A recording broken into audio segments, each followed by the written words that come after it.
Yung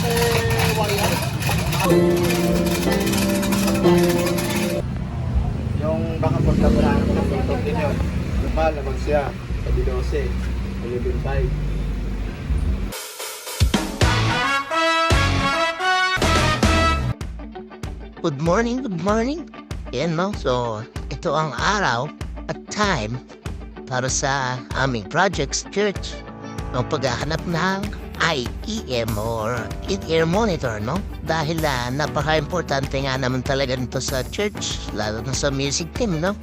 Para magkaroon kayo ng communication at papunta nga pala tayo sa Raon. So, target place natin ay Raon dahil nung nakaraan na noong unang attempt namin ng paghahanap, no, sa Pampanga sana kami pupunta, ngunit talagang mula rin hindi na lang kami tumuloy hanggang Kablang kami napunta, Cabanatuan. At dahil nga sa marami din nagsasabi na dito mo lang sa Raon makikita ang mga music equipment na hinahanap mo, no, dahil napakarami daw dito. At dito rin ang talagang bagsakan nito. Ayan, at ang kasama natin sa paghahanap ay si Pastor at ang aking misis. Ayan, so dito kami napunta sa music store na to.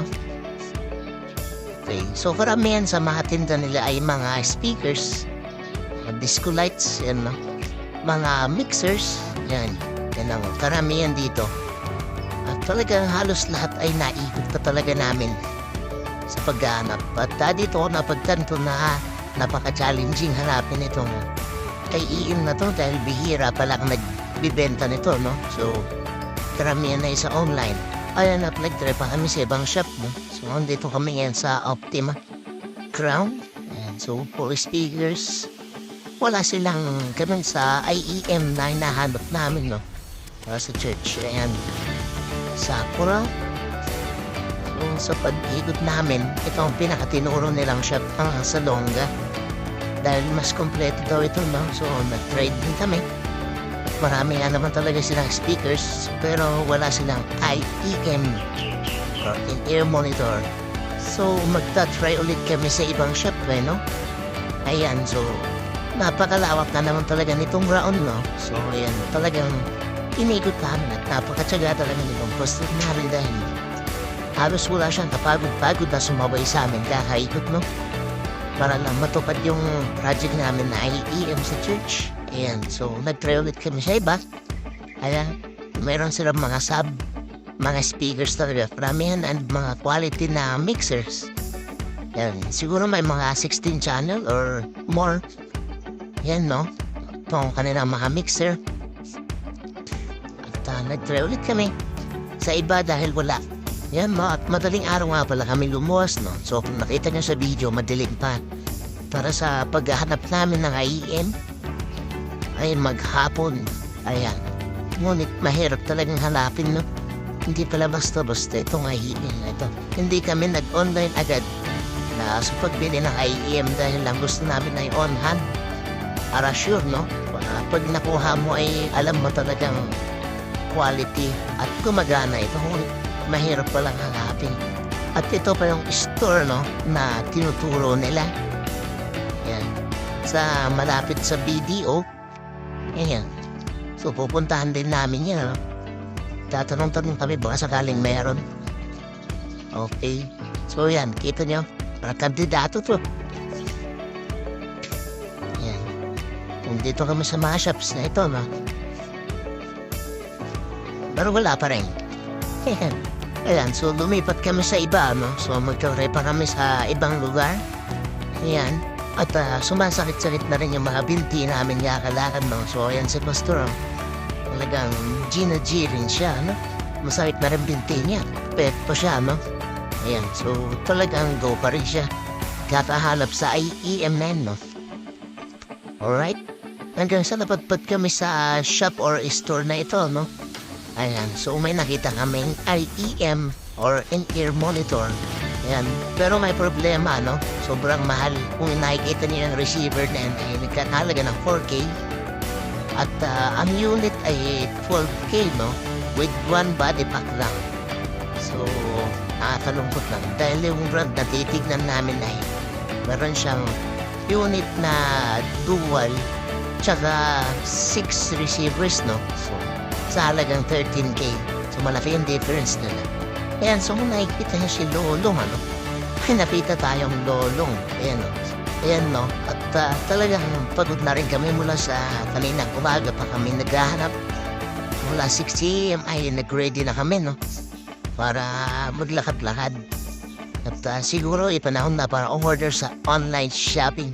Dahil ang nakakatakot na naman sa online shopping ay dumating ng sira yung item, no? So, pero kailangan mo rin munang kausapin yung seller bago ka kumuha ng item, no? So, kausapin mo siya in the right way para hindi ka umiyak later. So, talagang itong IEM na ito ay hindi basta-basta, no? Hindi siya basta-basta project dahil napakahirap at mahal. Mahal talaga yung item, ha? So, yan. Talagang challenging. Challenging talaga.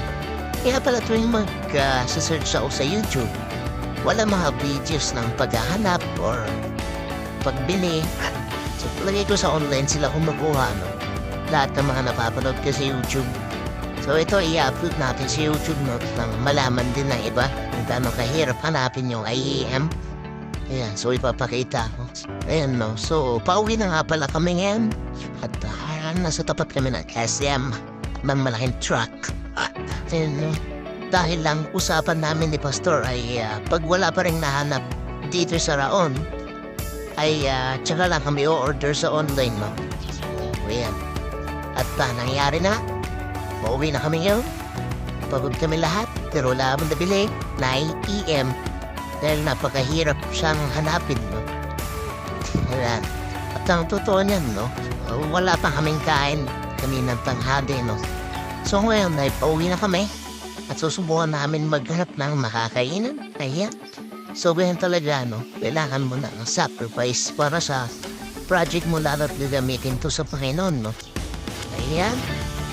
So, pauwi na kami. Kung nakikita niyan, tissue. At nakarating tayo dito sa Pampanga, no? Pampanga. Ayan. Dito nga pala tayo sa Starbucks. Ito ay kapihan ng mga mahihirap. Ayan, no? So, kwentuhan muna kami nila, Pastor. Ayan, no? So, after namin magkape, ay umuwi na rin kami dahil talaga maghapon na po kami, ano?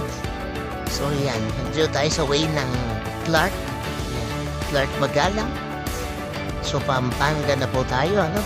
Ayan. So, ganyan talaga.